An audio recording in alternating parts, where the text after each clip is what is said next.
Well, hello, ladies and gentlemen. It is Joshua Reviews. Today, we're going to be talking about a special movie. That's next review. That's the next review. No, the movie I have planned for today is a very special one.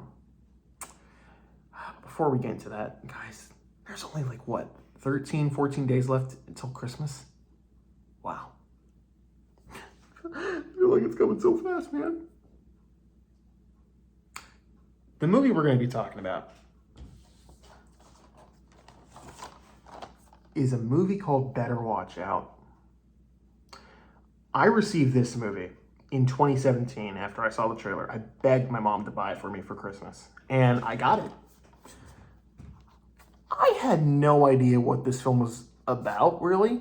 The trailer suggests a totally different movie. The trailer misleads you into this totally different movie that is not the movie that we got. I fucking love it. Better Watch Out. In this fresh and gleefully twisted spin on home invasion horror, babysitter Ashley must defend her young charges when intruders break into the house one snowy night. Or so she thinks. That is basically what that's what the movie's about.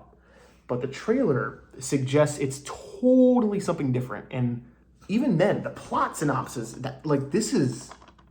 there's much more that happens in this film than what it basically describes. I'm not going to spoil it because this is one of the rare occasions where I think the movie is genuinely good. And I want you to go see the movie for yourself. I reviewed this movie back in 2018, I think it was. It was either 2018 or 2017. I can't remember which one or what year, but nevertheless, it was one of my older reviews, and my old reviews suck. They're all private now, so I have to re-review it. But I'm glad I did because I got a chance to rewatch this film. So, if you don't know the main actress, Olivia DeJonge, I'm terrible pronunciation, so I hope, but Olivia DeJonge, I hope that's how I pronounce her name, I'm sorry. But she starred in The Visit, and I think it's Ed Xavier-Bold. I'm bad at pronouncing, but this kid right here, him and her were in The Visit together, and I love The Visit. It's a M. Night Shyamalan movie with the found footage approach, and they're both into that film, and they did a great job, and I'm glad to see them in a film together again. Although they are playing two totally different characters than they were in that film. But they had a lot of good chemistry, so I'm glad to see them in a film together. Anyways, so I'm going to try not to spoil this film, so you expect a little bit of a different review. If you've seen the film, you know where this film goes, and the places it's a dark movie. This movie is described as Home Alone meets The Strangers, and it is also described as a horror comedy. This movie's anything but a comedy.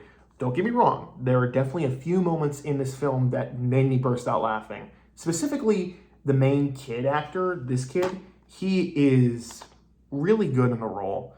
I don't want to spoil anything, but I kind of have to talk a little bit about this kid's acting because he is a phenomenal kid actor. And I know he's been in other stuff. He was in Pan, and that's all I can really think about. I know he's been in plenty of other stuff, but he is really good in the film.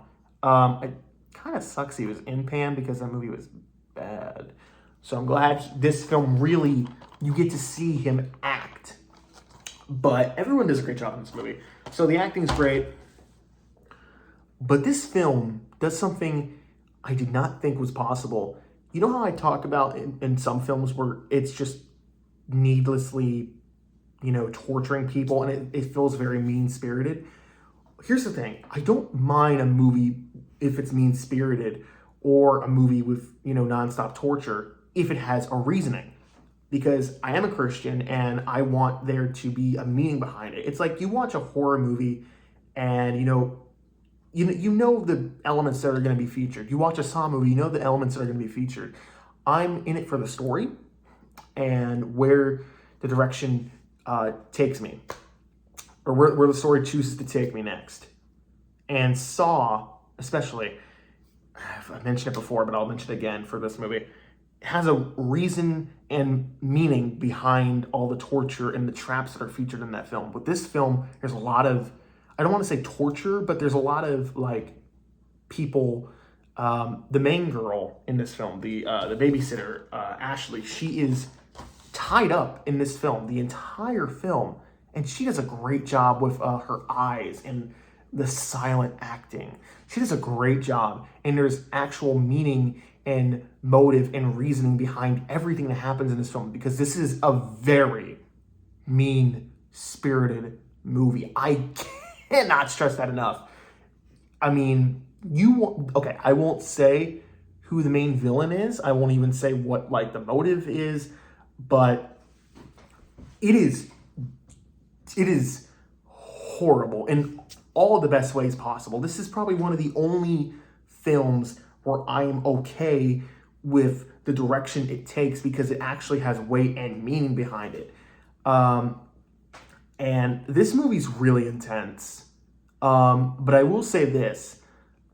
This is a film that will really, throw some curveballs here. The first 30 minutes is really setting up the second and third act, but it's really good. It's really entertaining, and the setup is really good. You don't even know that it's set up, because you think that this is how the film's going to be. The first 30 minutes leads you to believe that the rest of the film is going to be completely something different, but it's not.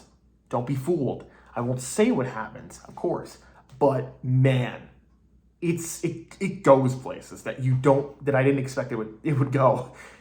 I remember my first time watching it. The first 30 minutes was like, okay, this is really interesting. I wonder where it's going to go. Wow, okay, this is taking some turns. Okay, and then something happens around the middle point, and I'm like, what?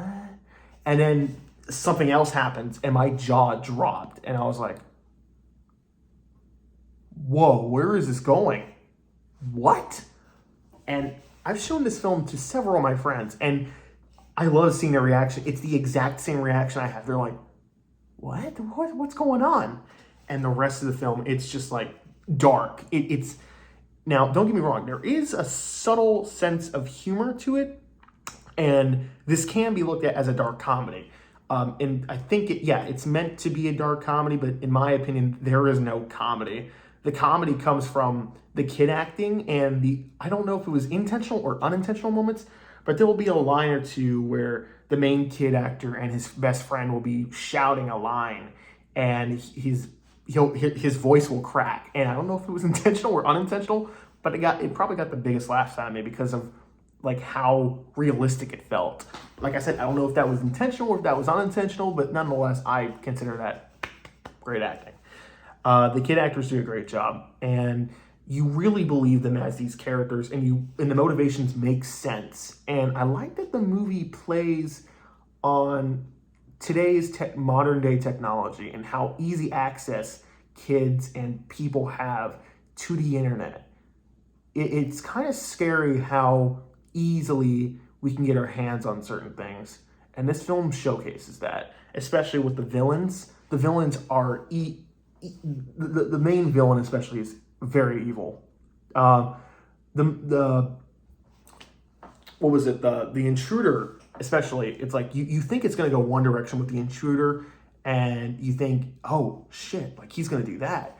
It's like, what? It's crazy. For those of you who've seen the movie, you know I'm just basically trying to throw a little curveball in here. I'm doing a piss poor job. In fact, I think some of you can kind of tell what the main twist is. So I'm not going to go any further into spoilers or any sort of thing. I won't say anything else, but I really like what this movie's message is trying to get across.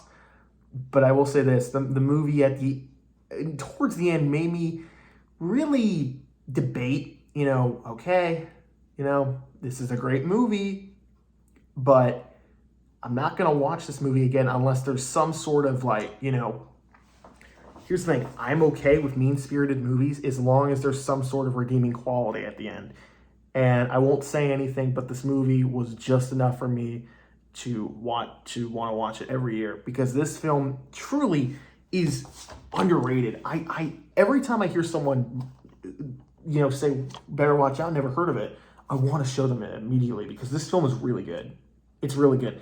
It's not for everyone. It really is not for everyone. There's a reason why the Rotten Tomatoes score is only 63 and not higher. Now, I know Rotten Tomatoes is not the best source of, opinion or review score. I know IMDb and Letterboxd are more resourceful and stuff like that, because, people actually give their full opinion and it's not just like a score base. But, nonetheless, take it from me because my opinion is trash. But this movie, I'm going to give it an A. It is very mean-spirited, and it does hold it back for me a little bit from preventing it from giving an A+, but I will say this, the movie really does a great job portraying everything it sets out to do. Everything is well executed, all the performances, all the horror, the subtle comedy, I'll say subtle comedy, and the darker elements, everything is pitch perfect in this film. The only reason I'm giving it an A is just because of the mean-spirited nature, and I'm not typically one for those movies, but this movie has enough in it that makes me want to watch it, and yeah, I think it's a really good film, and I think you should check it out. It's a really good Christmas, and that's also something else I forgot to mention, the Christmas atmosphere, perfect. Anyways, go check it out. Come on, Snowman, we gotta go do stuff. You spin me right round, baby, right